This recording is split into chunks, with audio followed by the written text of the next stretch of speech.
Welcome back. This is episode 5 of this Let's Play series of Shadow Empire. My name is DasTactic. Again, welcome to the series, welcome to the channel. Thank you if you have supported the channel in any way, whether it be through Patreon or Ko-fi.com or whatever it might actually be. So there's all links down below in the description. Please like and subscribe if you do like this sort of content. It really does help me enormously. Okay, let's just get into it. And the mod I am playing you can pick up for free, just as a quick mention, from my Ko-fi.com/DasTactic page. So again, links down below in the description. So I can't play the game without this particular mod because it allows me to then think strategically quickly, so I can sort of think about exactly where I have to set things up, and we're going to be starting to do that this turn in a major way because we have to now start to prepare for the future. Let's have a little bit of a talk about the things like, for example, it says the early fall in the year 2068 AA. So, and if I hover over that one, it says this is round 17. So it's turn 17 since we started the game.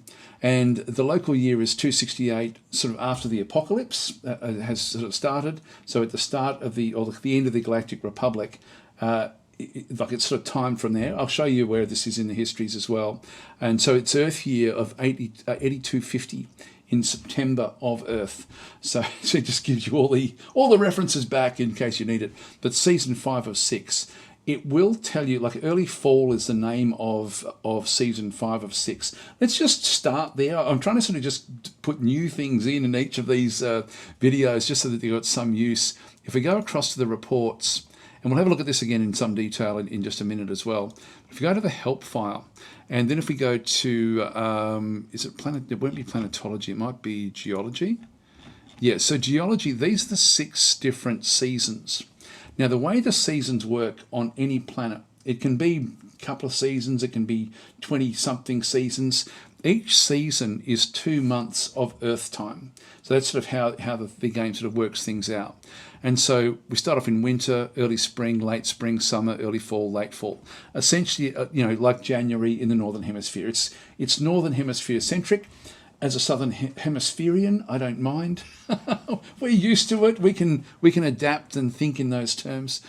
So anyway, that's sort of where we are with the way that the seasons actually work. So when it's the 5th of 6, it's early fall, which is what we see up through here when we hover over. Season 5 of 6, and so it's now the year 268 AA, and in a couple of turns it's going to then flick across to the year 269 AA, and so we can time that as well. When we have a look at the apocalypse, we can then sort of see that that basically there was 266 years has passed since the Dissolution War, and so we're sort of basically into deep into our 3rd year now. And again, if you divide that by 6, like the 17 turns that we've had, then basically you're going to end up with 2 point sort of 8 or 2.85 or something, which would then add that onto the 266 years. So the Dissolution War, this is from when the Dissolution War starts in the year. So it's the year 268 now, since the start of the actual Dissolution War. So that's sort of where the timing is coming from.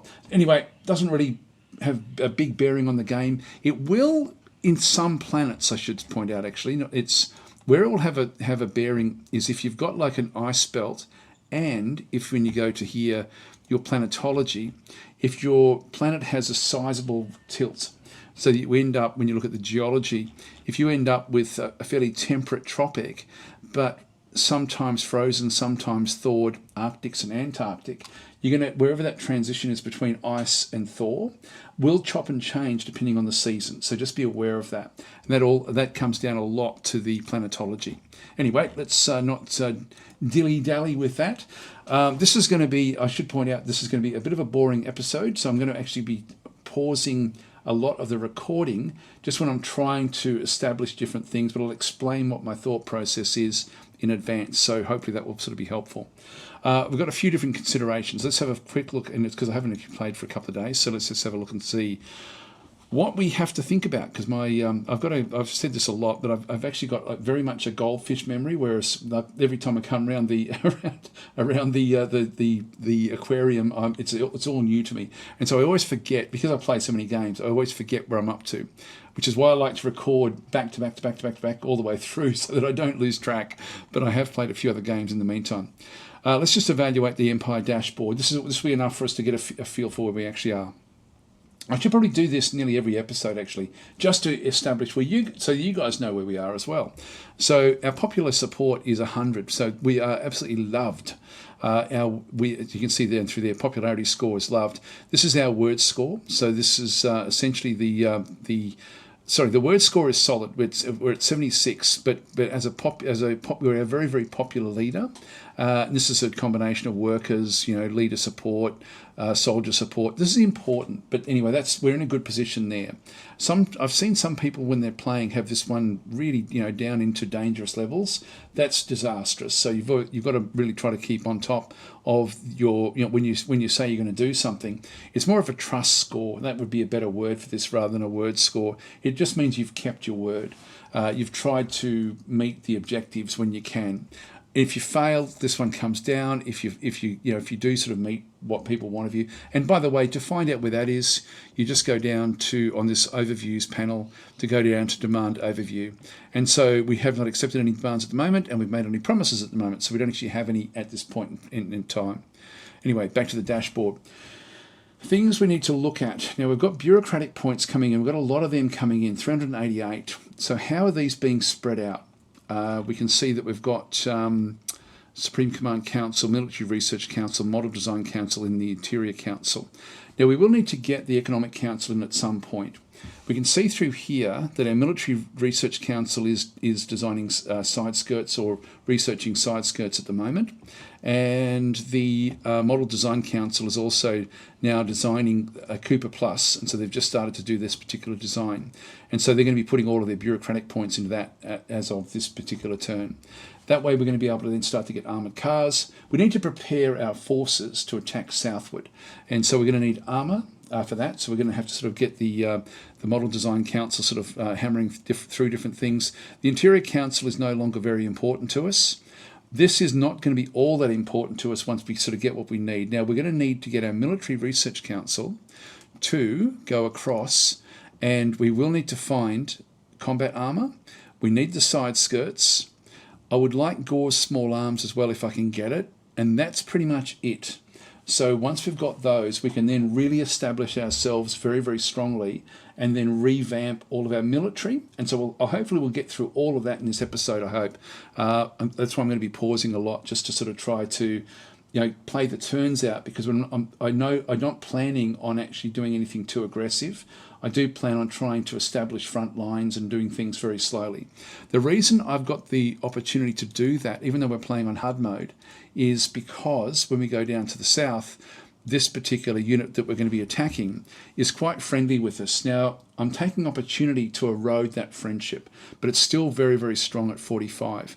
These are Republicans. They're not going to backstab us. So, and that their mode of trying to deal with us is to befriend us, not to blackmail us, not to be cold with us. Their actual, their default position is to be friendly. And so we can use that to our advantage to start to sort of think, okay, well, where do we need to establish front lines? I've sort of already started the process by just positioning different forces in along here and along here. We're going to need to make sure that we've got good logistics so we can come charging through the middle with tanks. That's going to be our priority. Probably not this episode, but maybe the episode after or something.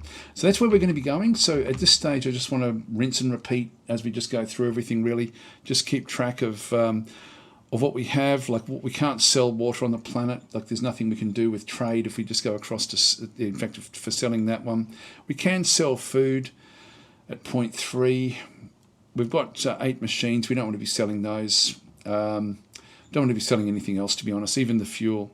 The fuel we've got a lot of, and what we might just do is to just see how much we can store there.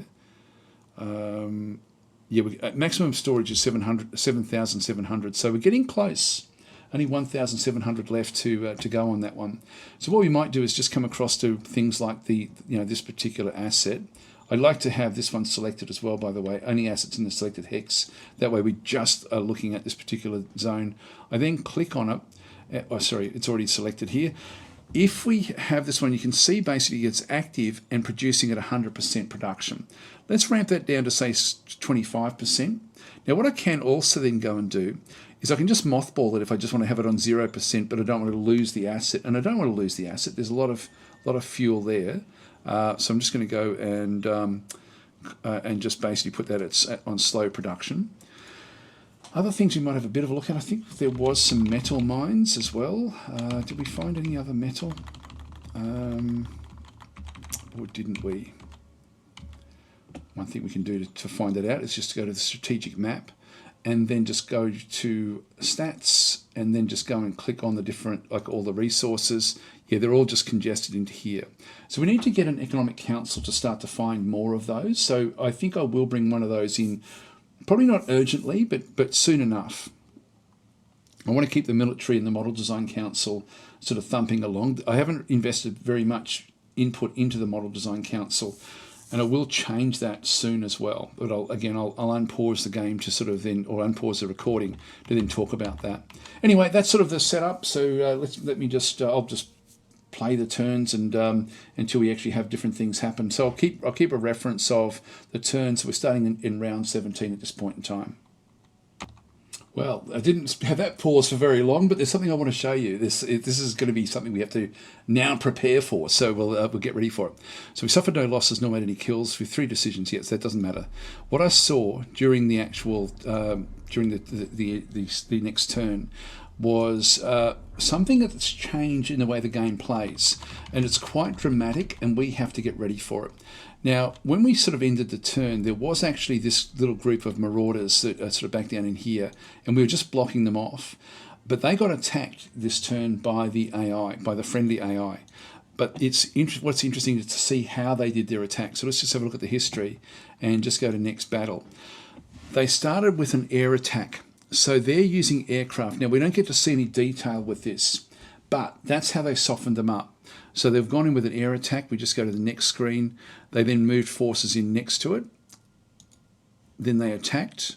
And you can see there's already just a 0 there. So what they did was they broke the back using aircraft. Now we have to get ready for that sort of attack against us. So we need to prepare ourselves. We're out in the open. And there they go again. They've actually now been pushed across a little bit. The aircraft have gone back in again, done another attack, and then there was an attack in through that other side. Like that was taken over, but this is basically now just attacking everything back in that square. They're going to be wiped out next turn. So even if I just go back and just leave that one where it was, that group there has now moved into that little corner. I'll just go back to the map. If I wanted to, I could sort of see what sort of damage has been done just by simply attacking this with this particular unit. Even though I've got terrible recon, only 14 recon on that particular hex. This is just grassy plains. The Wands Plains. I could actually just go in because I think that they're completely broken, but they did suffer an attack. I don't think I'll worry because I'll just sort of stay where I am. But I wanted to show that is now how the AI is conducting itself when it does have the ability to use aircraft. And on this planet, aircraft are viable. It used not do that. It used not be very good with the Air Force. So how do we protect ourselves against air attacks?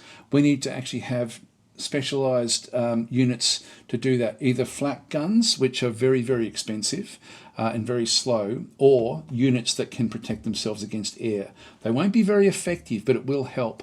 And one thing we can do with that is to use armored cars. So if we have a look at our actual unit in through here, this is just machine gun infantry. The normal grunts have got no air defense at all. The machine gunners, the 0 gunners, do. They've got a 6 attack, so only against low-flying aircraft, which is the most effective that the enemy will have, will be the low-flying aircraft. So using machine gunners will actually be okay. They're still going to be fairly susceptible to air attack. And if we then have a look at the armoured cars also, anything with a high-speed machine gun is going to also be able to protect. Now, if we have a look, this is a hard target, whereas these are soft targets. If we go to our aircraft and have a bit of a look and see what we can do, using our ultralights, this will be very similar to what the enemy will have. Then they probably have invested into aircraft already, so they're probably going to have better aircraft than us. This is where playing on the hard mode means that they're going to be better. They're going to outclass us, so we have to strategy them. We have to sort of find a way to get what we need out of what we're doing. But we're going to need to have air support everywhere. So if we go across and have a look at these guys, we can see there that these actually do have a very, very high attack versus low and high aircraft. They also have a reasonable attack against soft targets and also against, but not against hard targets. So armoured cars in with all sorts of different units will help us a little bit just to protect against the aircraft attacks that will be coming. If we have a quick look at the, and remember that our flak guns are pretty poor. You can see that they don't move very fast. These do cost a fair bit of money, and these actually have got like a much stronger air attack value per unit. So there's a whole range of things we could ultimately end up doing. It's not really worth putting too much into these, but having these would actually help us a lot. Now these don't actually have a range as such, like the where is it? There's not much we can sort of look at with this one here. The weight, the recon. Yeah, there's nothing much in there we can do actually with this. So essentially these are just going to be these flak guns. These are 50mm high velocity anti-aircraft guns.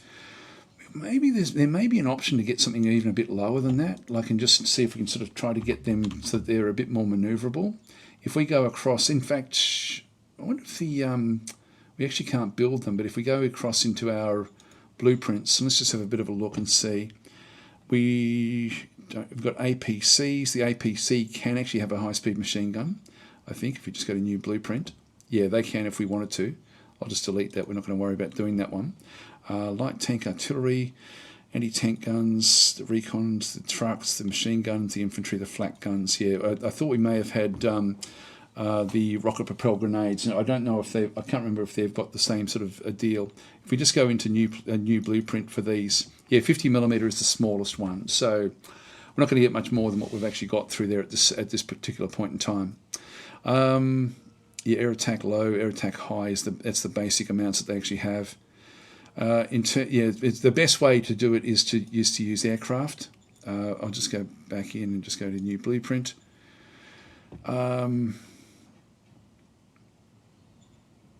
Yeah, with the twin high-speed machine guns in through there, we then get the firepower against air basically of 150. But it might.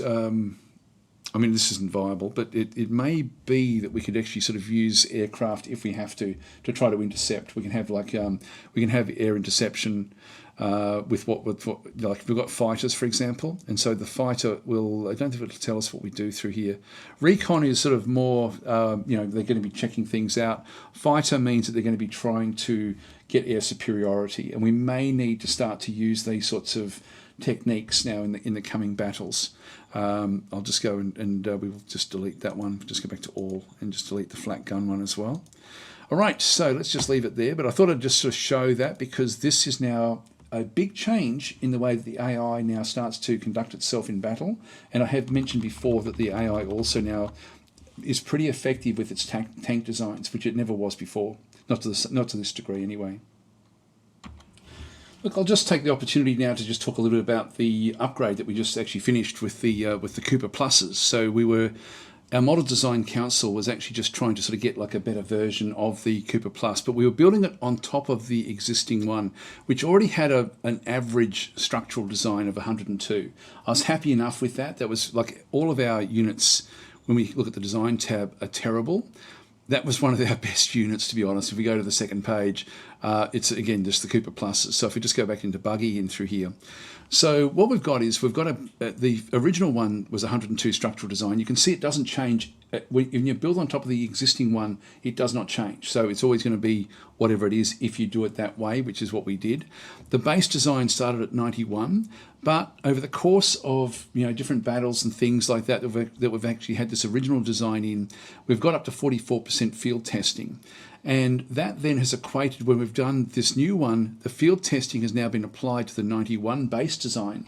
And so we now have a base design of 108. Now, as we start to use this particular model it will then get field testing as well. And so we've done a lot of changes though with this particular one, but it's just interesting to see how the base design actually does work. You can see through here that the engine design has gone up a little bit. The weapon design is the same. The armor design is the same basically in through here. Our firepower has gone up because we're using a different type of weapon. The weight has gone up because we've got different armor on it. The engine power has gone down because we've reduced the engine power of the actual design itself. We don't need what we had on the original. I've already gone through the design, but our armor strength has gone up dramatically. So if we go back across to the quality page, we can just see a bit of a summary as to the differences. Like for example, we've now got high-speed machine guns. We've put another 20 millimeters of steel plating on the actual design itself. And instead of using a medium diesel engine, we're now using a light diesel engine. Now I went through the design a turn or so back, I think. And so you can see there the difference though in combat abilities. This has got so much more combat abilities for not that much more cost. And so this is a much, much better design for all sorts of different things.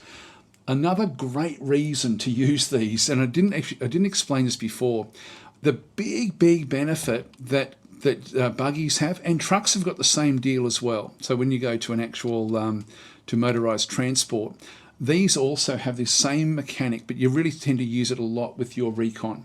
Is if we have a look at the actual recon itself, you'll see through here, where's the manpower? Where's the, may not actually, oh, there it is. Instead of it being one food to actually go and support this, it's only 0.3 food. And this is, the game models this in a weird way. You have to have like the people available to build them, but you get a lot of them back as soon as it's built. And what that does is it gives it a food stock. If we just go back out and have a bit of a look on the actual map itself, like we've got our design in through here, for example, it's just sort of moving along. If we have a look at this particular unit and go across into this side, so we've got these are the different Cooper Pluses. If we just go and grab this one here, for example, you can see there again, it's just got the 0.3 food. If we have a look at with that one, with this whole group selected, and look at the actual supply received, you'll see there that it's only asking for 3 food, even though there's like 5 units in there, and it's actually got like it can actually store 10. So it only uses 3 per turn. So we've got like 3 or 4 turns that we can actually go out into territory that where we, outside of our supply range, and do things outside of supply. So these are long range, which is really cool the way that actually does work. Now what I want to do is I want these old Cooper Pluses to be the new Cooper Pluses. Now I will show you how to do it with infantry. It's so much easier with infantry. All you do with infantry essentially is, if I was going to do it with, actually I'll do it in here and show you what would happen if I tried to do it. If I go into, for example, this particular design, you can see I can't actually do an upgrade. So this model cannot be upgraded. But if it's infantry, if I go to the infantry and do the same sort of deal, I do actually have the ability to upgrade when I've got a new model to upgrade it to. And what this is doing is it's saying, hey, we've got all this equipment, you're just infantry, we're going to send the equipment to you, you go and just replace it and give us back your old stuff, and deal done. And so it basically just does it automatically. It means we don't have to have anything built or anything like this. Replace means that you're actually going to have to build the units, then send them out and send the old ones back. So you don't need to do that with infantry, but you do need to do it with equipment. So when you've got something like, for example, these Cooper Pluses, we want to do a replacement. So we'd go into replacement, but there's nothing to replace it with. So we need to have something to replace it with. Now, I'm going to just go and build. We've got 10 in total at this stage. If you're unsure about what your numbers are, just go across, actually not from there, sorry, order of battle. And you can actually then just go and have a look at the, actually no, sorry, not that one. We'll go back into the management screen. When you've got these selected, if you go and select, for example, this one here, you can see that I've got 2 lots, times 5 essentially. It says times 50 because there's 10 in each actual group. But so we've got a total of 10 back in through this particular instance where we've got those. I don't know if there's any where it sort of is showing anything in through here as to the way it sort of does work. Yeah, there's no totals as such, but it does give you the totals there as long as you've got sort of like either all or first SHQ selected. It will then just give you your totals sitting down the side there. And so we need to get 10 of these. And so we need to get 10 of the new ones to then do the replacement. Now, there's a few other little things. If I go and tell this Cooper Plus to become obsolete, it will destroy these, because when you tell a unit to be obsolete and there's still those units in the field, they will then just go back to headquarters if there's enough strategic movement to do that. And on this map, there currently is. So basically we would lose both those units. They would then disappear and would have to rebuild them. And I don't want to be doing that. So I just want to do the replacements. So I will make them obsolete after I've got them replaced. Even if I've got part of them replaced, that would be enough. So let's just go through and actually go and build those. So to actually affect this, I then just go into replacement troops. I go into buggies, Cooper plus 2s, and I just need to be able to build 10. Now I can build 23, so I will actually build all 10 in this case. So 10 Cooper plus 2s. It's going to cost me a little bit, not a hell of a lot. So it's going to. You can see through here. Actually, this is interesting as well. So when I actually do this, it's the cost per 10 is going to be 100 people. So you can see we've got 8,400. Now, when I build these, watch what actually happens. If I build, say, one of them like initially, it's going to just cost me 100. If I build 10 of them, it's going to cost me 1,000. So there's 1,000 people. So this one should be 7,400 once we actually build these. So if we go and produce them, all right, they've been delivered to the SHQ. We'll just exit out and cancel that one for now. And then when we have a look, it didn't go to 7,000 anymore. It was actually just went down to 8,000. That's where we get it coming back as well. So so we ended up essentially. See, it's got sort of where did it go? We've got delivered from zones 500. Yeah, that was just them. That's what it's just getting back in. But we didn't take all of those 1,000. If we had made a normal group, you would have taken all 1,000. That's why we're getting the 0.3 food cost, because we don't take all the people, even though it's allocated to us. It's a weird way that it works, and I haven't explained that very well. But that's why armored cars ultimately, because of the small amount of food that they actually eat, are so valuable. Anyway, let's just go through. They're as good as light tanks basically for most things. Now we've got back in through here. Now we've got everyone that we need in the SHQ. The two lots of we've got 100 Cooper pluses in through there. So we've got like a heap. So if we just go back across, we just need to go and go down into this one. And now when we go and click on these, I'm just going to do a mass. I can do replace for just that single lot of units, or I can do a mass replace. I'll just try a mass replace. So I'm going to do basically all units in the same SHQ. We've got 10 of them available. So I'm just going to go and select that one. And so it's going to say, okay, replace with how many? We want to replace all 10. So we're just going to do a mass replace. Now, we may not have the strategic movement to be able to do it, the logistics along the road.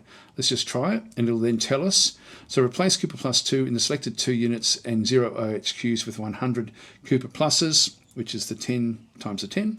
And so total weight is 1,320. It says it's sufficient logistical points to reach the unit is never guaranteed, but we'll just try it.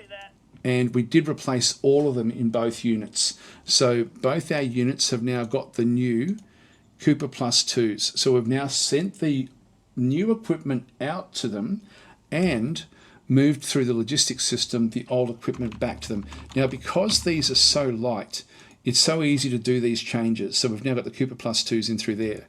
So we've now just got these existing units, which are already, got a fair bit of experience. They've still got all of the drivers are still the same, but they've now just got much better equipment.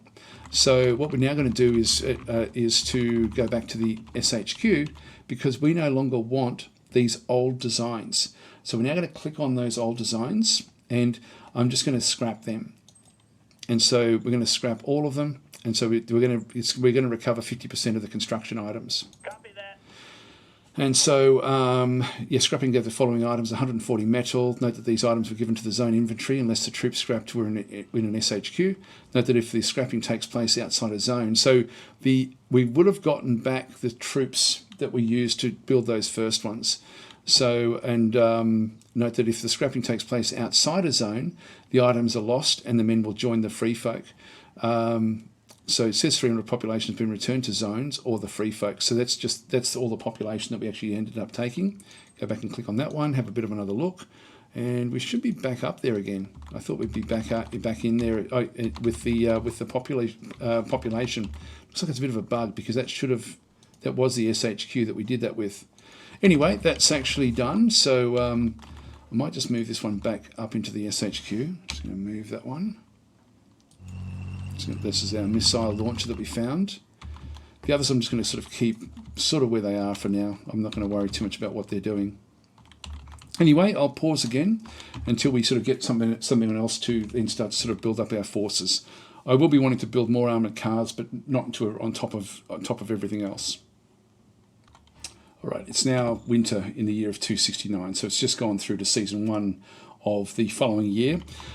In this case, we've just got a message saying that they want to do a zone city upgrade in Picard from a small town to from a village to a small town. So from level 1 to level 2.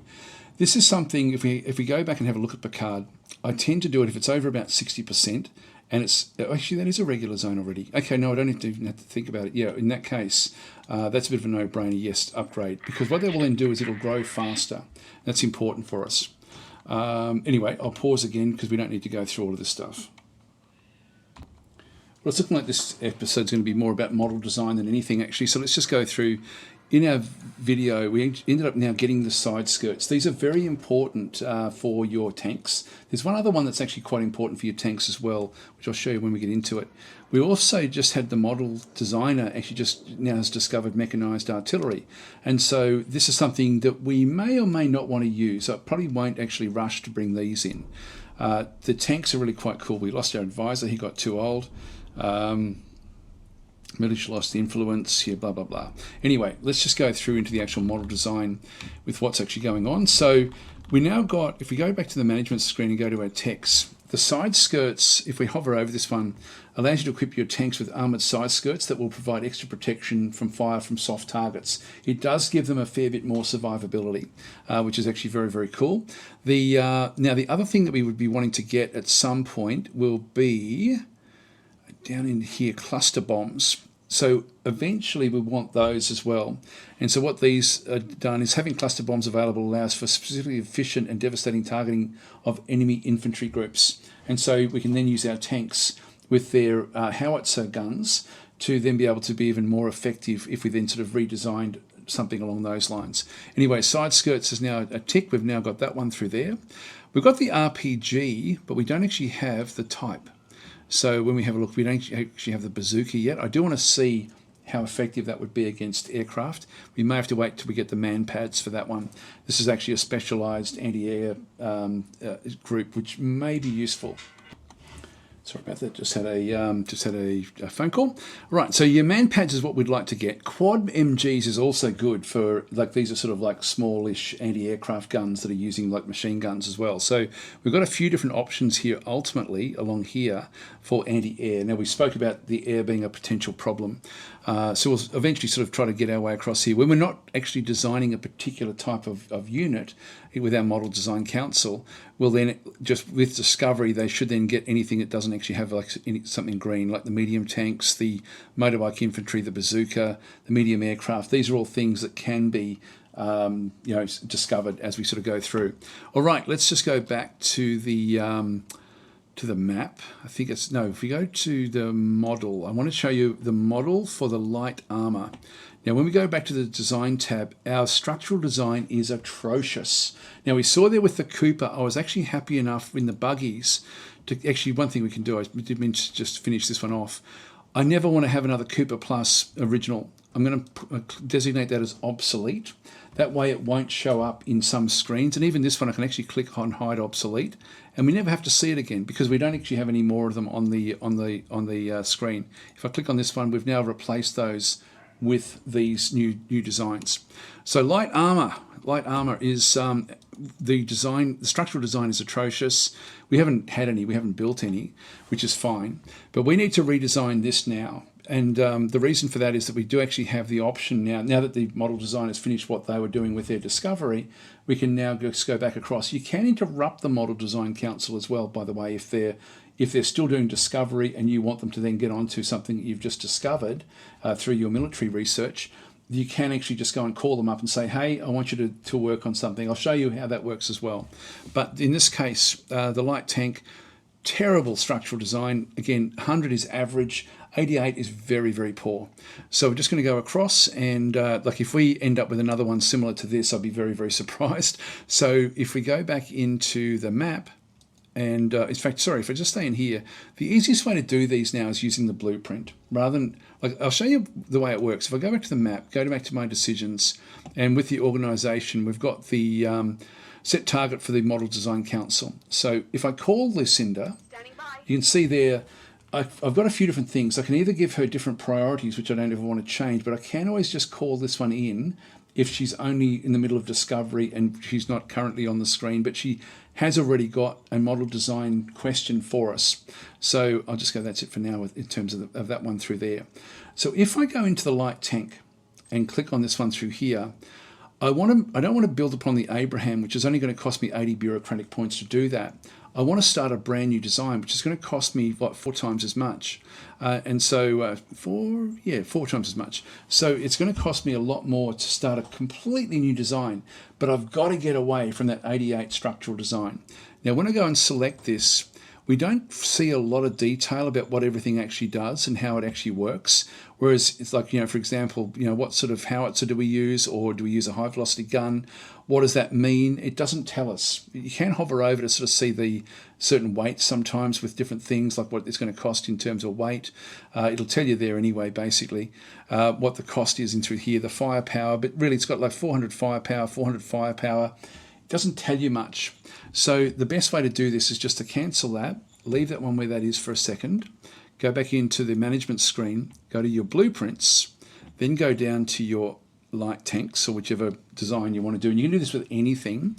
Select a new blueprint. You can rename these if you wanted to, but light tank design number 1, I'm happy with that. Now we can see what happens when we start to do different things. Now, the reason I'm doing it now is because I've now got the side skirts. I don't have to, there's no option for me to designate those. They just come automatically now because we've now got them. But if we have a look and think, okay, so if I use a 25mm howitzer, it's got 200 firepower. What does that mean in terms of damage?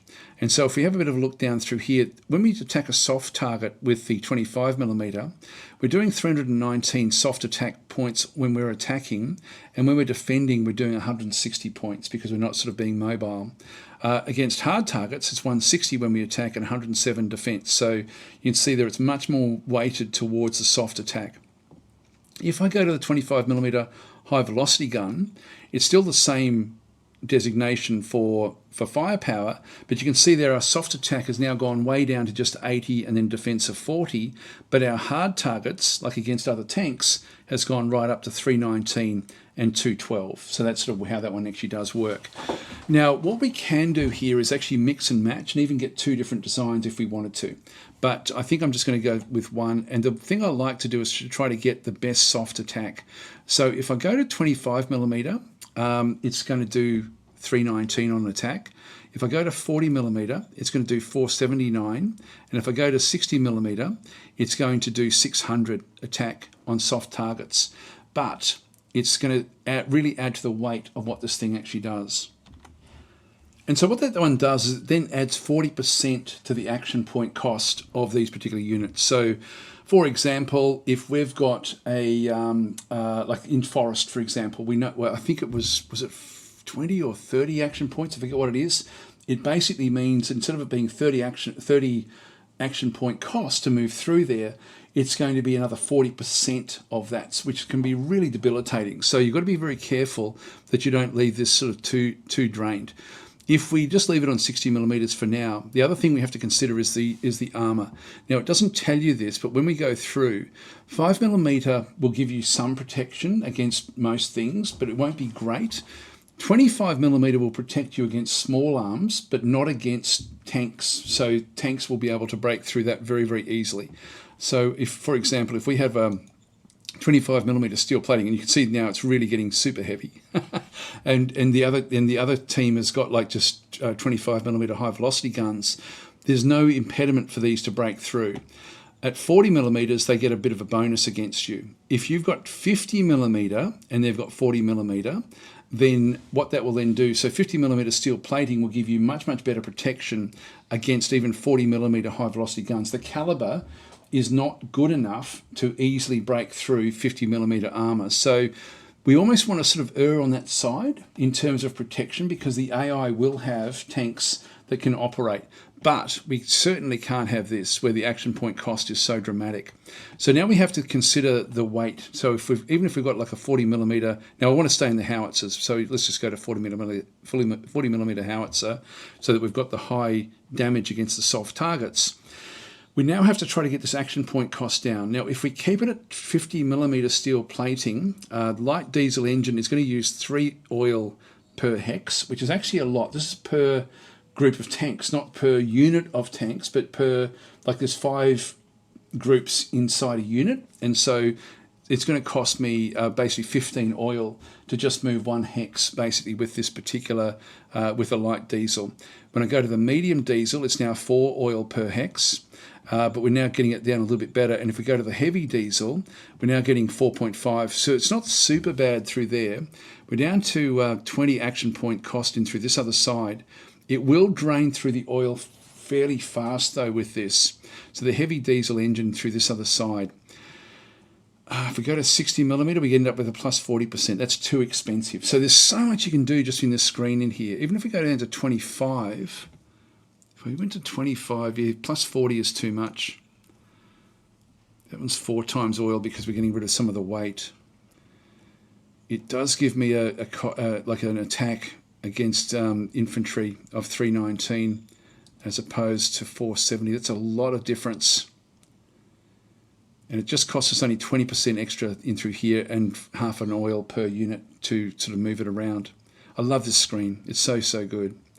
You can see the upkeep cost here is 1 food as opposed to the Cooper Pluses, which was 0.3 food. So this one does, you know, use up the full gamut. I think we might design this one. So we're going to lose a little bit of action points. The weight is going to be fairly heavy, but we will actually be able to do very, very solid attacks against soft targets, which will allow us to sort of blitzkrieg our way through. So with that in mind, we will just go back in and, well, we don't have to save it. It's saved automatically already. If we now go back to the map again and now just go back into our decisions, we're now going to go back to the light tank again. And instead of just going through and selecting it and making do with trying to figure out what to do, I can now go down to the one that we just saved. This is light tank design number 1. Go and click on that one through there. It just gives us a summary: 40 millimeter howitzer, 50 millimeter steel plating, and heavy diesel engine. And so in this case, and I don't want to build upon the Abram. I want to now build a brand new design. So we select that one through there. So that's now being done. Now, the next thing we have is, do we want radiation filters? No, we don't. What we want is, in our texts, we wanted them to find combat armor now as the big one that we want, or Gore's small arms. They will also ultimately look for guided RPGs, rocketry, rocket engines. They'll do air things as well, turboprops, helicopters. All of these things become available unless we get an air council in as well. And it's tempting to bring a care council in and not give them any actual, no, not much that they can then sort of go and invest. It's tempting to do that right now, actually, just so that we can actually really focus on getting our military looking at what they're looking at. Otherwise, if we don't have an air council, the military council will look after the air as well as normal military, and that's a little bit risky for me. So I'm just going to go across and go back to my map. So I'm going to go into no target. Now, if we have another look, I've explained this before, but if we just have a quick look at what the military council is doing, we've allocated most of the actual budget into research, and there's no research targets. We just finished off that research target. All of that goes back into discovery if there's no research target. And so I'm going to be doing that one. Now, there's also another aspect of this as well. Like with the Military Research Council, we've now got more than 100 bureaucratic points being spent in whatever the Military Research Council is doing. This is a little bit inefficient, but I don't worry too much about it. If we go and have a look at organisations and then go to the Military Research Council in through here, it should say, so because we received 142, The research received 142 bureaucratic points. This is more than the optimal efficiency of 100 bureaucratic points. BP has been reduced with negative 18 down to 124. So we lost 18 simply because we were over that 100. I don't mind so much for the military because we're going to need that one, but we may be able to, just tweak it back a little bit and still sort of get what we need there. So 100 is the optimum for the efficiency. If I had have split it up more between these two, then that would also work out okay. As long as no one area gets more than 100 BP, we're not going to have this drain. But we only lost 18. I'm going to live with that at this stage. So we'll just go back across again into the decisions. And so I'm just going to go no target, which means that we're going to start now searching for the combat armor. And then we do actually have your Military Research Council, no changes there. This is where I put hardly anything into discovery and everything into research, because when I want them to research, they will then do that one effectively. So no changes there. And the new organisation. So the other one that we can bring in now is the Air Force Research Council. And I'm going to do that now, and then I'm going to tweak the budget so that this one doesn't get much. So I'm just going to add that one in at this point in time. We could have got the Staff Council. I can always bring others in, but I just want to have the air research there, but not invest very heavily into it. It could be viable, but it's not really something I want to be looking at just yet. Now, in terms of the other things, I might just pause this again now, and we'll just keep on sort of running through while we sort of try to get our tanks redesigned. All right, so now we've actually got the new director for the Air Force Council. The only one really here that's viable is this Cap 3. He's got high intelligence but no actual skills, but he'll pick them up relatively quickly. So I'm happy enough for him to take that role. But before we do, we want to make sure that there's not much budget going back in. So let's call the secretary and just go to the national budget. So we're going to call in a national budget. And this way we've now got the Military Research Council, which I'll keep that one running at, say, 30%, just so we reduce that one down from the 35 that it had. Maybe bring that up maybe to 32. The Model Design Council, keep that one running at 20%, which is what we had there before for now. Interior Council, move that one down to, say, 10. The Supreme Command Council, well, what I want the Air Force Council down to, around about 10 or even less with what we're doing through there. So I might leave it at 10. So it's only going to have so I want to make sure that it's low from the very, very start. Supreme Command Council, what I will do is I'll bump the Model Design Council up a little bit. So I'll just have it like this one at 23, 25, 10, 10, 32. In fact, if I leave it there, that should be okay. So just confirm the budget before we bring anyone else in. So this way, we're not going to be upsetting Simba when he comes in. We're now going to appoint him. He's 75, so we're just going to do that one through there. And so he's now coming in. He's happy, even though he's got like a diminished budget. So we just do that order. And then again, it's the thing where the discovery doesn't matter. So I'm just going to make this one say 5%. And then most of the research is going to get, like when we do want to research something, we'll then actually have this one into there. So now the discovery for air materials should now be with him. I could have even had this down to 5%, but I'll just leave it where it is. So we'll confirm that one. All right, so he's now got his budget, and we haven't impacted too much what we were doing with the military research. So that just gets that one out of control, out of the way. If I need the Staff Council, I can still bring them in and then reshuffle everyone else as well.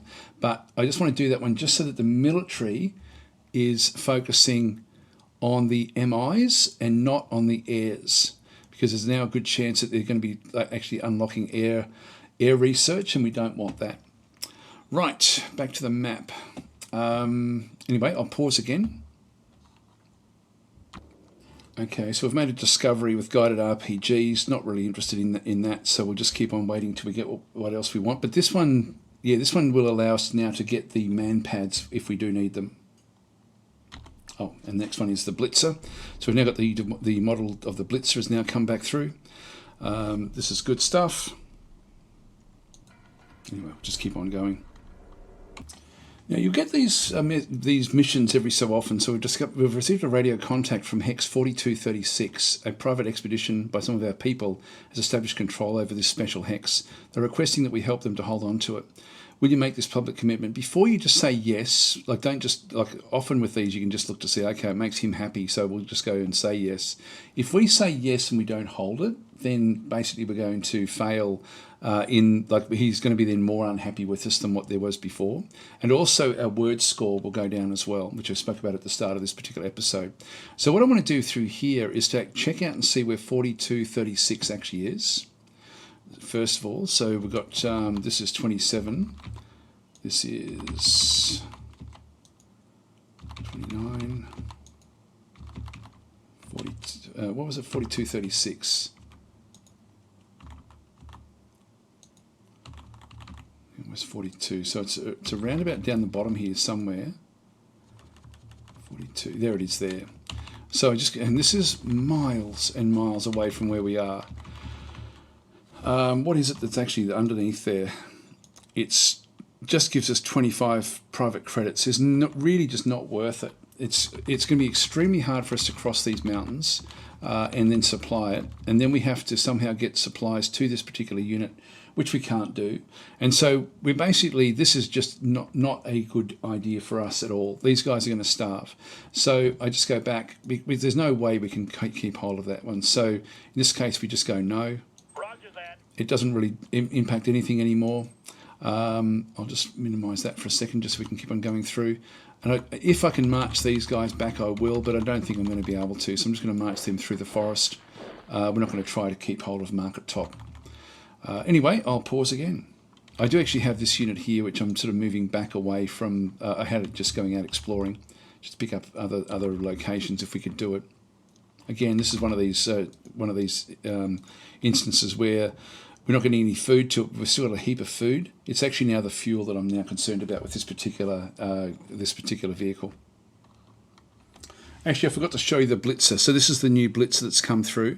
Structural design-wise, it's nearly on average at nearly 100.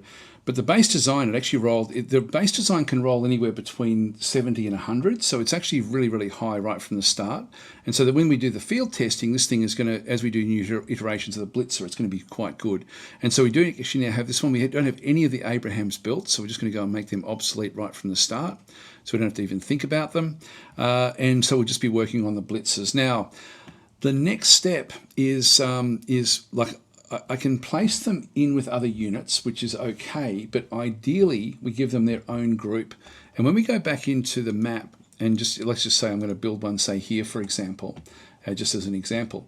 If I go to raise formation, I want to have it with an operational command. I can actually just go to a battalion of independent light tanks, no problem at all. So we can sort of go and do that one and then just bring the blitzers in this way. But it's just one group and it's not connected to any commanders. It's sort of nowhere near as powerful. We can't do much with it. We can't, for example, give it a special posture. The postures, just to explain quickly what they are, is if we just go back out to the strategic cards and then go to leaders, when there's when we go to units, no, these leaders, HQs, yeah, it's HQs, sorry, operational HQs. We have blitzkrieg cards and we want to be applying these to the tanks. And so I can attach two groups of tanks to an existing unit, like whether it be infantry or whatever else it might be, and get blitzkrieg that way if I have to, but then that sort of diminishes what the infantry side does. So ideally what I want to have is just a group of light tanks, their own group with an operational HQ. But when we go back into the, again, I'll just get rid of the strat cards and go back into raise formation. Again, we can do this as an independent group. If we go with OHQs, we only have light infantry, machine gun infantry, motorized light infantry, and siege infantry. They're the only groups we can actually go and build as an actual collective.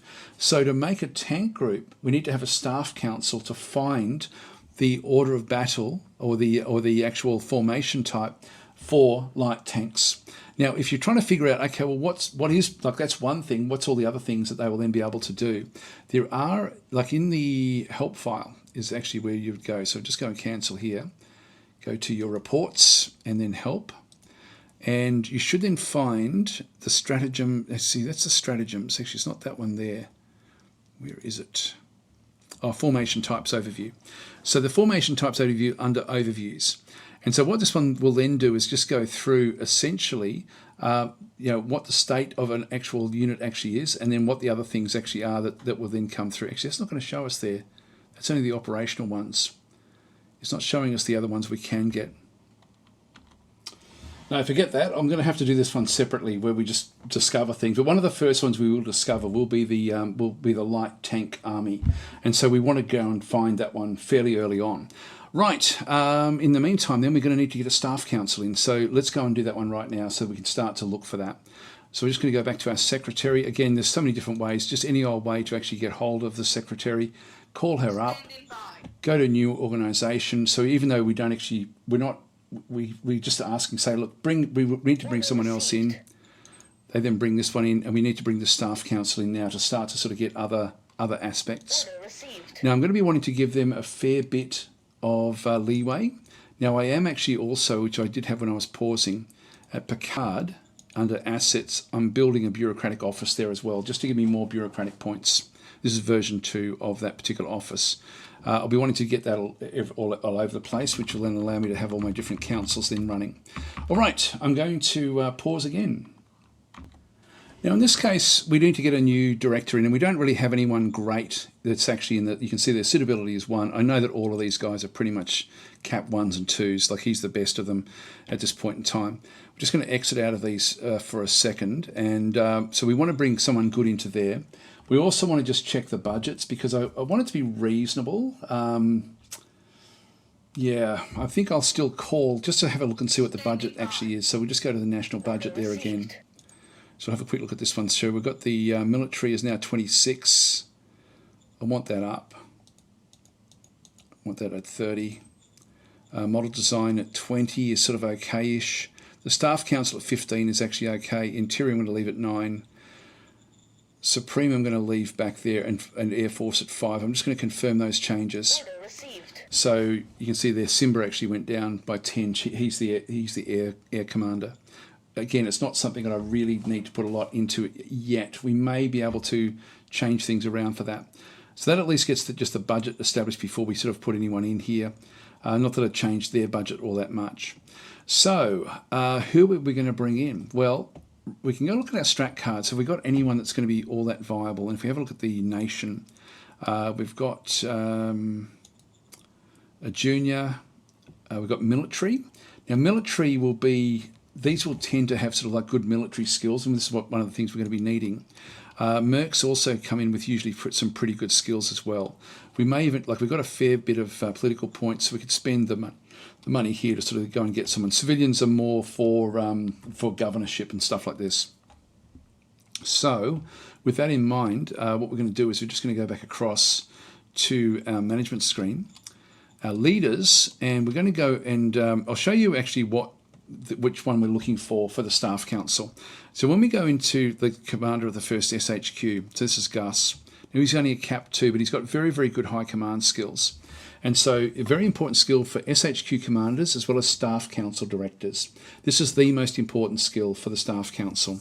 It denotes all kind of abilities needed to do strategic and high-level military thinking. And so what we're going to do is we're going to search for the people with the highest high command, and just see if there's anyone else around. So we're just going to go across, go to our command skills, and we're just going to go to high command. That will then give me a list in through this other side, and we're just going to sort by that. In fact, Simba is the highest. Okay, well, I'm going to have to shuffle him out, and he's not going to like that. His relation is actually 90, which means we're going to be able to shuffle, and it won't worry him too much. But Simba at cap 3 is good enough for that. That means we need to get somebody else in there for the Air Force Research Council. And for that, I need the skills that I require for that one is science and inventor. They're the two sort of skills that are required. So I'm going to need to get somebody in with those sorts of skills if I can do it. And I don't think we've got anyone that's all that good. So I might bring the civilian in and see if he can actually do that one. So let's just go back to our cards and execute the stratagem and have another quick look at the management screen. If we just go back and reset, it just means the last one in will be, this is Grant. He's a cap 2. He does have investigation, and some of that will then roll over. He's got high intelligence, so he'll do in this instance. So we'll put Grant into that particular role. Aaron is Cap 2 with reasonable intelligence as well. Yeah, I think, which one's got the highest? Well, it's not much in it. It's not much in it. So what I'll do is I'll just go back now to the other leaders. We want to go and find Simba. Call him up. We're going to relieve you of your job. Copy that. And we're going to give you another job. Copy that. So it diminished, like his actual relation with us is now diminished by 34 points because we've actually now pulled him out of there. And if we then just sort of go back to the map and go back to the decisions, we'll see that his rating is now the highest. So we appoint him to the Staff Council. Copy that. And then next turn, we'll then be able to place the other person back into the other one. Now, Staff Council, there's a lot we have to do with the Staff Council. So we've got the Discover of Order of Battles. Now, this is like Discover and Research. So again, we don't need very much in Discovery if we're not operationalizing anything. So let's just go and place, say, 5% in there. We'll keep 25 in there, maybe even more ultimately, but we'll just leave that one there for now. Now, the other thing is Occupation and Governance priority change. I'm just going to move this one down to, say, 10.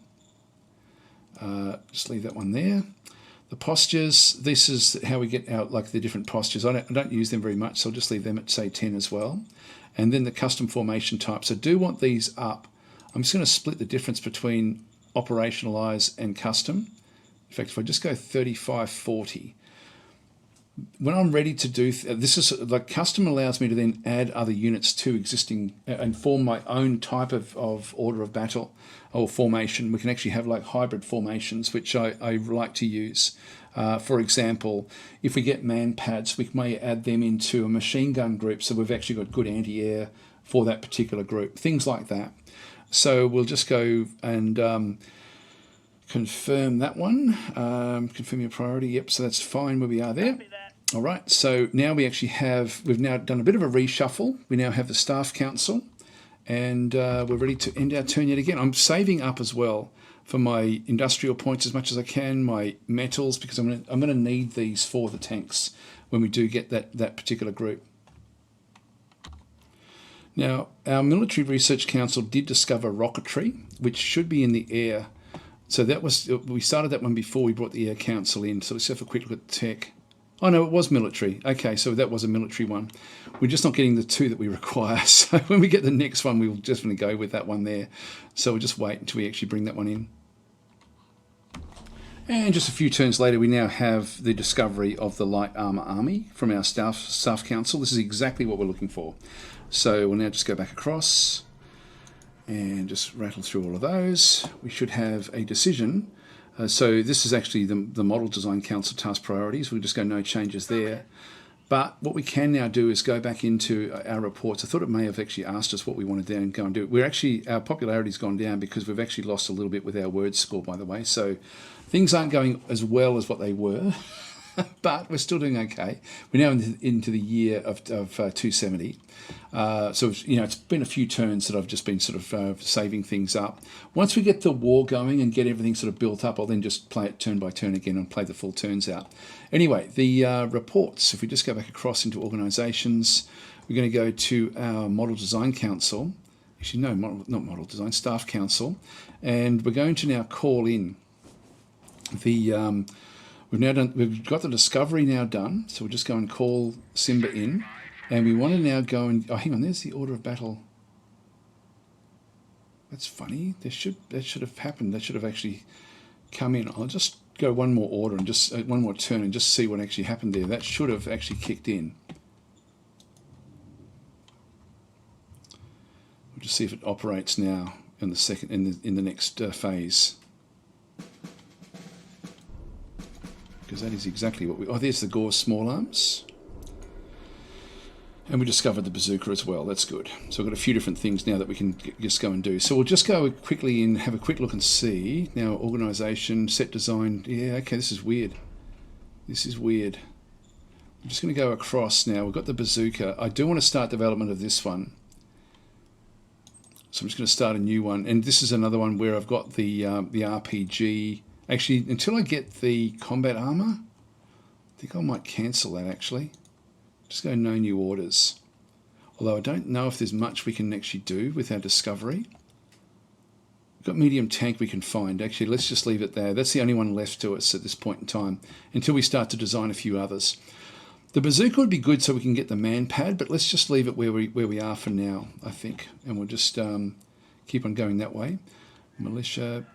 So we'll just go, yep, everyone wants to do that. Anyway, look, I'll just see if I can now go back in and talk with the organisation, with the staff council. Oh, we are doing this automatically. Okay. So we are operationalising that one. That's weird. Okay, well, it's actually already happening. So we just have to leave this one to go until it actually sort of finishes that. I didn't select it. I'm not sure why that's doing that. Anyway, we'll just let it continue on. In the meantime, we'll just go back to the other bits and pieces, and I'll pause again. Oh, this one here, ancient underground complex in Picard. In the ruins below Picard, we have found an intact underground complex. In it, we have found an operative Galactic Republic-grade AI mainframe. It is softly bleeping while small red lights rapidly turn on or off. It is obviously still functional. What do you recommend? Now, we can talk to it now if we wanted to. And the oratory roll, it's our oratory roll, die 100 plus 27. Now, our oratory roll is not great from memory. The difficulty is 104, so we don't want to lose this one. That would be very, very difficult to actually do this one right now. So we don't want to do the talk to at this point in time. Make sure the AI doesn't talk to anybody. This is basically just going to shut the thing down or destroy the whole underground complex, including the AI. We don't have much we can do here. If it works, it's good. I think I might do the talk to the AI. Now, what did we roll? We rolled 93 versus a 104. The AI told me we're not logical and civilized enough to merit it as a discussion partner. It told us to leave it alone. I have a strong impression the AI is angry with us. So this is actually where we have to be a bit careful, because we will start to actually come and work against us. So we have to be careful of this one now. So if we just click on OK, when you've done something like that, have a real good look around the map to see if anything spawned, because that's very, very likely that something has. So we'll have a bit of a look and see what we can find. This is Picard to a big town. Yeah, we'll do that one. Just let them keep on growing. And we'll have a bit of a look and see. We've got now Mabario Pax demands release of a spy. And so if we go... no one wants that one through there. We don't want to increase the relationship with them because we want to declare war soonish. So we're just going to go yes, accept their offer. But that sort of leaves it where we get a bit of a bonus. Now, is there anything that has spawned in? So here's Picard. I'm not seeing any little areas. That's not a spawn location, but it'll look like that, where we won't actually see anything. Just make sure there's nothing around that has spawned in where we wouldn't want it. Okay, I think we're actually okay. We might just check next turn as well. Let's just end our turn and see what happens.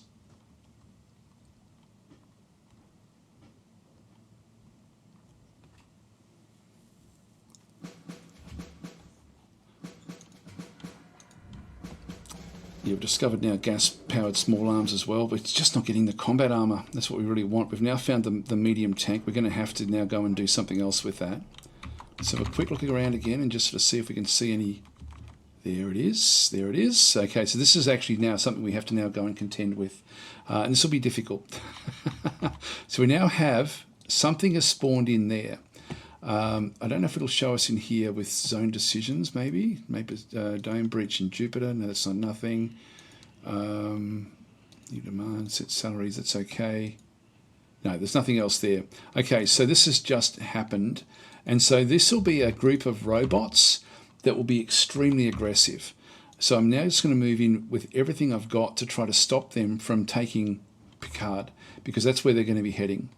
So if we just go back up into here, we've got good recon with this one. There we go. We're seeing some units in there. We've got 54 recon, but we need to have 90 for that particular hex because it's Savannah. So the Savannah does give it some units will be hidden away in there. We want to make sure that these are all basically just protecting everything that's in here. There we go. We've now got enough recon. We now see that we've got basic format on these Sentinels. And so the Sentinels have now spawned in. These are, I think, robotic Sentinels. So they do a fair bit of firepower against soft targets. They attack reasonably well against hard targets as well. So, and they've got a lot of hit points. So a deadly piece of ancient technology. So that's actually spawned in because we failed in that process.